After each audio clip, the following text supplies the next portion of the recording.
माजी मॅडम,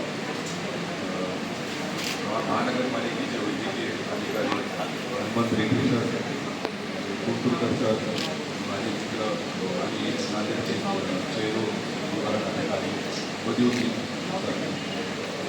आज हा जो दिवस आहे 24 मार्च, जागतिक TB दिवस हा जो आपण सेलिब्रेट करतो, या दिवशी सर्व जे काही या नांदेड जिल्ह्यातील सगळं जे लोकांचं या TB निर्मूलन प्रोग्राममध्ये हातभार लागतो, सगळ्यांचं कौतुक म्हणून इथं आम्हाला बोलून तुम्ही सगळे लोक करतात. त्याबद्दल आम्ही ह्या उपक्रमास खूप चांगलं आम्ही ॲप्रिसिएशन करतो किंवा तुम्ही खूप चांगलं हे काम करत आहात. आपल्या जसं तुम्ही सांगितलं अगोदर की महाराष्ट्रामध्ये नांदेड जिल्ह्याचा प्रथम क्रमांक लागतो आहे TB डायग्नोसिस आणि TB ट्रीटमेंटमध्ये. तर खरोखर हे खूप कौतुकास्पद आहे. आणि मी असं म्हणून एवढंच सांगू इच्छितो की TB हा आजार 100% दूर होणारा आजार आहे आणि यासाठी फक्त सातत्य आणि ट्रीटमेंट घेणं फार आवश्यक असतं.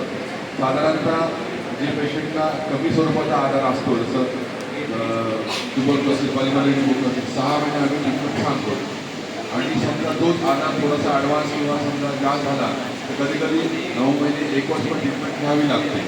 त्यामध्ये पेशंटनं समजा सातत्य ठेवलं नाही, प्रॉपरली व्यवस्थित ट्रीटमेंट नाही केली तर तो पेशंट हा रेजिस्टंट ट्युबरक्लोसिसमध्ये रूपांतरित होऊ शकतो.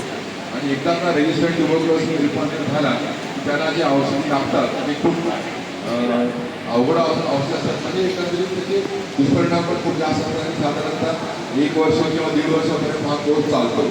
त्यामुळं जेवढे काय आपल्या संपर्कातील जे लोक आहेत त्यांना लक्षणं ट्युबरक्लोसिसची असू शकतात, जसे नेहमी अंगात ताप असणे, भूक न लागणे, जेवण न करणे आणि वजन कमी होणे, अशी जी कुठले पेशंट असतील आपल्या संपर्कातील लोक, जे नातेवाईक असतील किंवा मित्र, त्यांना ताबडतोब येऊन त्यांचा तुमची तपासणी किंवा एक्सरे काढून किंवा त्याप्रमाणे त्यांचा आजार आहे त्याप्रमाणे त्यांचं निदान करून आपण त्याचा व्यवस्थित ट्रीटमेंट केली तर हा आजार 100% दुरुस्त होतो.